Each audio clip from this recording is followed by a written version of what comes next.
Olá, paz e bem. Eu gostaria de falar um pouquinho com você a respeito da oração mental. Essa temática será dividida em 5 pontos. O primeiro é o silêncio, o segundo, permanecer em si, o terceiro, o que aparece em nós quando permanecemos em nós, o quarto, depois da floresta, a alegria do silêncio, e o 5, o olhar e ser olhado por Deus no silêncio. Os 5 pontos são autossugestivos, mas falarei sucintamente a respeito deles. Antes dos 5 pontos, é importante que se entenda que a oração mental é um estado da alma que é lapidado, aperfeiçoado como num processo. É por isso que Santa Teresa fala a respeito das moradas do castelo interior e cita diversas vezes a necessidade da ferramenta da oração mental. De todas as orações, tipos de orações que você possa encontrar, dedicar-se à oração mental é a mais significativa, é uma das mais importantes. Mas para isso, se torna necessário entender alguns pilares desta oração. O primeiro ponto é a necessidade do silêncio. O silêncio, ele não é opcional. Não é uma coisa que depende da via espiritual que a pessoa escolheu. Não é bem assim. Independente da porta que você entrou no conhecimento das belezas da igreja, da doutrina, é preciso entender que em algum momento você terá que passar pela porta do silêncio. E cotidianamente, ao vivenciar a oração mental, é preciso passar pela porta do silêncio. O silêncio externo, ele é muito necessário, e é por isso que é tão preocupante esse vício de barulho que nós temos dentro das igrejas, essa necessidade de ter alguém falando, ter alguém ministrando, ter sons, e se não houver a presença dessa cacofonia, é como se não houvesse presença espiritual. É muito preocupante quando nós temos isso no cenário externo das realidades paroquiais. Mas, além disso, é importante também um silêncio interior. É por isso que o primeiro estágio da oração mental é conseguir manter-se no silêncio, cultivar o silêncio e deixar de cultivar o barulho. Perceba que eu estou falando ao mesmo tempo de duas realidades: a realidade cotidiana, deixar de cultivar o barulho e passar a cultivar o silêncio, e a realidade do momento de oração. Neste momento, você também precisa passar pela porta do silêncio, afastar-se do ato de cultivar o barulho interior e passar a cultivar o silêncio. O segundo ponto é o permanecer em si, que também pode ser dito como permanecer no silêncio. Houve uma época que eu incentivava muito permanecer 10 minutos em silêncio. Provavelmente você já escutou esse podcast, já me viu fazendo esse desafio em algumas redes sociais. Esse exercício, ele é muito importante e veja bem, eu ainda não estou na oração mental. Isso tudo é uma entrada neste estado da alma. Estes 10 minutos de silêncio, eles não visam buscar o que provavelmente você tem em mente quando escuta a palavra meditação, não visa buscar a mente vazia. Visa buscar um estado interior de acolhimento, de gratidão, de recepção do silêncio. Este estado interior, ele vem da consciência de que o Senhor está dentro de nós, que nós somos templo. É fundamental para avançar na oração mental que essa percepção de que o Senhor está e mora em nós e que nós somos templo de Deus, e é por isso que nós entramos num estado de gratidão, de acolhimento, de agradável silêncio, porque nós reconhecemos essa presença. Eu só gostaria que você, quando se colocasse disposto e exposto à oração mental e quando pensasse na oração mental, se afastasse de qualquer percepção muito mística, como se fosse acontecer uma coisa assim miraculosa, umas sensações fora do normal. Não. Quando eu falo gratidão, acolhimento, silêncio, é a sensação agradável de estar com alguém que te ama e que você ama. É nesse lugar que eu gostaria que você pensasse na oração. Não é muito saudável mistificar tudo, porque torna tudo muito distante, muito impraticável. E Deus não nos apresenta nada que seja impraticável. O outro ponto que eu gostaria de abordar dentro deste segundo ponto é que, dependendo do seu estado interior, você pode não se ver nesta descrição que falei agora há pouco.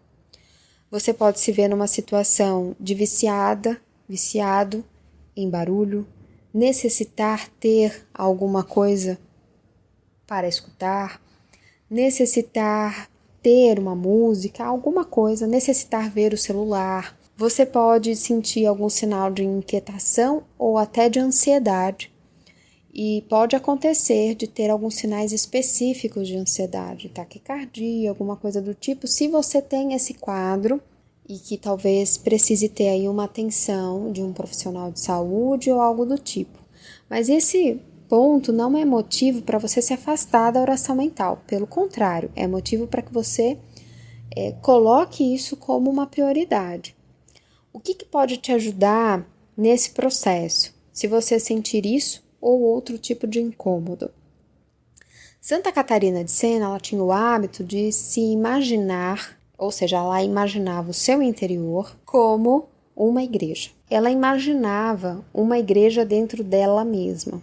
Talvez você ter essa imagem de si, do seu interior, e conseguir vislumbrar um estado de alma mais parecido com a beleza dessa igreja que você consegue imaginar dentro de si, facilite a minimizar essas sensações de inquietação, de necessidades de vícios, né? No caso do vício do barulho, o vício de ver o celular e etc.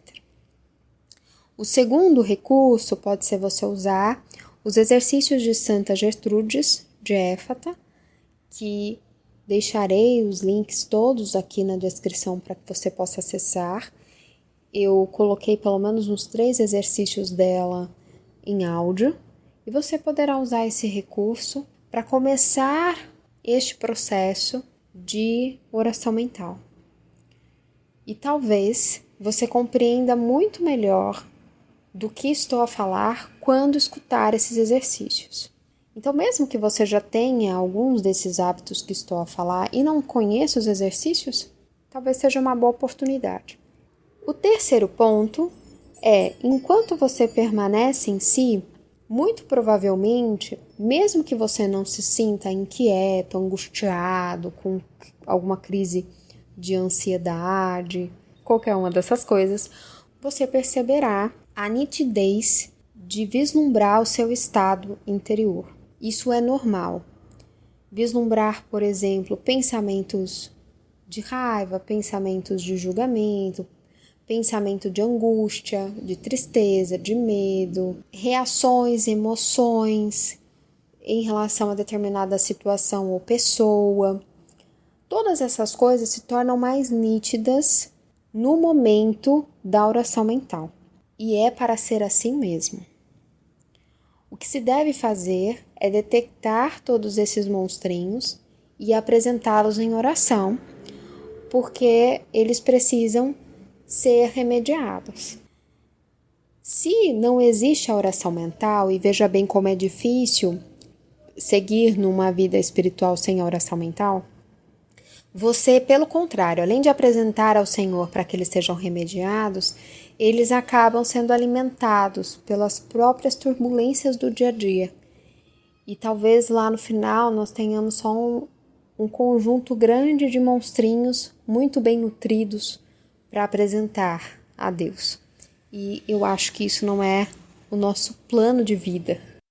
Então, é importante se dedicar a esse momento para fazer essa detecção de vícios, de pensamentos, de tudo que vive em nós e se nutre do que a gente faz, do que a gente pensa, das nossas percepções de mundo, e apresentar em oração. Quarto ponto, depois desta floresta, que é um pouquinho inquietante, deparar-se com os próprios monstrinhos é um pouco inquietante. Após esta floresta, você consegue abraçar um silêncio verdadeiro, um silêncio gratificante, um silêncio acolhedor. Lembra muito a explicação de Santa Teresa sobre a oração. Ela diz que em vários momentos nós vamos até o poço e pegamos um pouco de água, vamos com fadiga, pega só um pouquinho de água. Parece que a água tem todo um esforço para você pegar aquele tantinho de água. E de repente, num dia, já não tem mais poço, é um rio que corre e que vem até você. A oração mental, em algum momento deste processo de dispor e expor, se torna este rio caudaloso.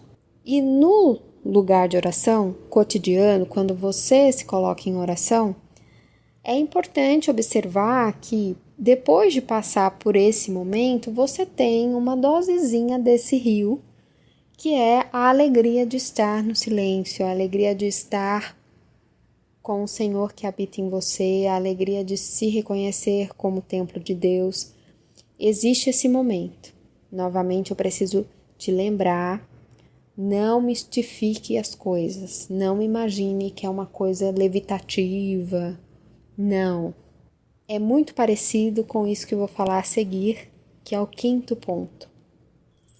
Olhar e ser olhado no silêncio. Talvez você já tenha passado por essa experiência, que é ficar mais de 1h30 em adoração. Talvez você já tenha passado por essa experiência. Se não, algum dia você passará, espero eu.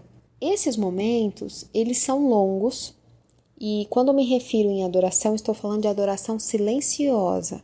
Então não tem ninguém ministrando, não tem conjunto de música, só Jesus exposto e você. Esse momento, ele é surreal no ordinário. Por quê? A nossa primeira ação é sempre despejar diante do Senhor o que a gente está passando, as coisas que precisamos, enfim. Muitas vezes esse é o nosso primeiro impulso. Depois, algumas pessoas têm o costume de fazer alguma devoção. Chega um momento que você já não tem mais tantas coisas pré-determinadas para fazer. E aí acontece o movimento próprio da adoração, que é olhar e ser olhado. O olhar e ser olhado dificilmente aparece no primeiro momento, porque nós somos humanos, mas logo depois ele surge. E ele se assemelha muito ao casal ou mãe que fica olhando o bebê no berço, ou um casal que fica olhando um para o outro sem falar nada, ou amigos que ficam um do lado do outro sem dizer nada.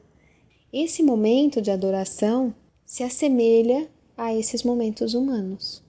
E quando eu falo da oração mental cotidiana, do olhar e ser olhado, é uma transferência desse momento de adoração diante do Santíssimo para o cotidiano, para esse momento de recolhimento em que você está diante de Deus que habita em você. Eu espero que eu tenha sido feliz em lhes passar a maravilha de tudo isso, para que mesmo nesse deserto de barulho e de falta de beleza que nós temos, você possa ser uma espécie de flor do deserto e floresça mesmo nessas condições, porque o seu interior está nutrido. Paz e bem. Até a próxima. Tchau, tchau.